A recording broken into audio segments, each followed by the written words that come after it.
So good morning, David. Good morning. So what are we doing to your lovely car here this morning? What I'm doing, I'm oiling the pads. Oiling, okay. Yeah, you've got to oil the, every now and again you've got to oil the pads. These are the pads, and there's little oil holes there. You see they don't have very good overhead valve oiling.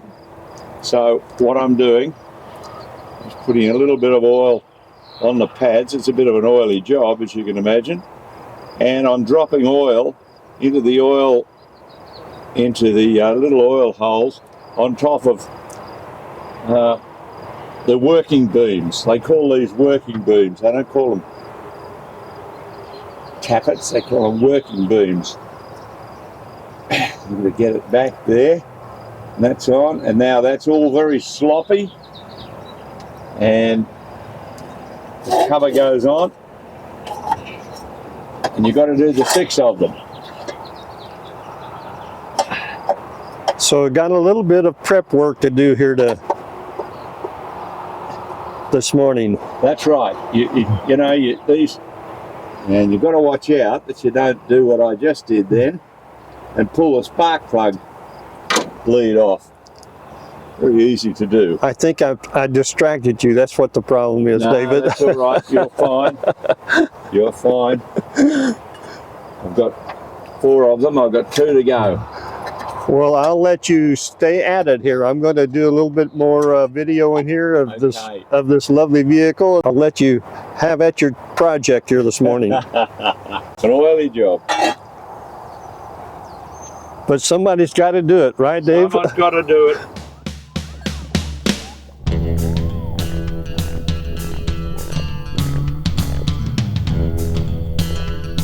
All going again now. Hey, she's purring like a kitten.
So, YouTube channel. We're here with Terrific. David from Australia. That's right. So, David, tell us, first of all, when did you get over to the country for this event? For this event, only a few days ago. A few days ago. We flew into LA, then Phoenix, went down to the Sea of Cortez in Mexico, and then drove to here just to be with the Franklin people. Oh, wow. It's fantastic. It's wonderful to have you here in America. Thank you very much. We love Americans. Australians have always fought with them all through all the wars. Tell us a little bit about the car that you got over here in America at this time. Well, I borrow it from a good friend. She has a number of cars, a number of Franklins, and it's a beautiful, it's basically a 1930 Pursuit Sports, which is a gorgeous convertible. It's twin windscreen. It's a wire wheel equipped with 6 wheels, 2 in the mudguards. It's terrific, and I usually take it on every Franklin Westrek that I come to. So I'm very fortunate. Well, that's wonderful. So you said you had a car back in Australia? Yes, I've got a 1927 air-cooled Franklin, and it's a sedan, and we have driven that completely round Australia. Now, to do that, we're the first Franklin to ever circumnavigate Australia. And we did that for raising money for a medical fund that brings helicopters in to take emergencies from road crashes back to hospital. So we did 27,000 kilometres. I know you do miles, we do kilometres. And we raised $27,000. We got a dollar donation per kilometre. But to do that, it took us 19 months. Because Australia is equally the size of America when you put them on a map, and it takes 4.5 hours or so to go from one side to another in a 747. It's the same in Australia. So if you're coming to Australia, make sure that you don't just come for 2 weeks. All right. Good to know. When did you get into the Franklin cars? How long have you been? 2000, around about 2000, and then we came over for the first trek in Syracuse in 2002. And that was the 100-year centenary of Franklin, because they started making them, and they ended in about 1934. Now, they started off as a very small little car, and then to a 4-cylinder engine, then to a 6-cylinder engine, and finally the last Franklins were V12s. So they had 2 6-cylinders together in a V formation, and that was in 33, 34. Huge cars, big cars, but wonderful cars. I know that my Franklin, which is a 1927 model, was valued at the cost of 5 Fords at the time. So a lot of people, like doctors and businessmen who wanted to drive themselves and were a little bit technically minded, drove the Franklins. But there are also many here which were chauffeur driven. So how many Franklins did you say were total number in Australia? There's about 4. Just about 4? Yeah, about 4 Franklins of all different types. Yes. And then the whole of Australia. Yes. Yeah, so that's not many. And of course that frightens people because they don't know how to fix them. And they don't know how to work on them.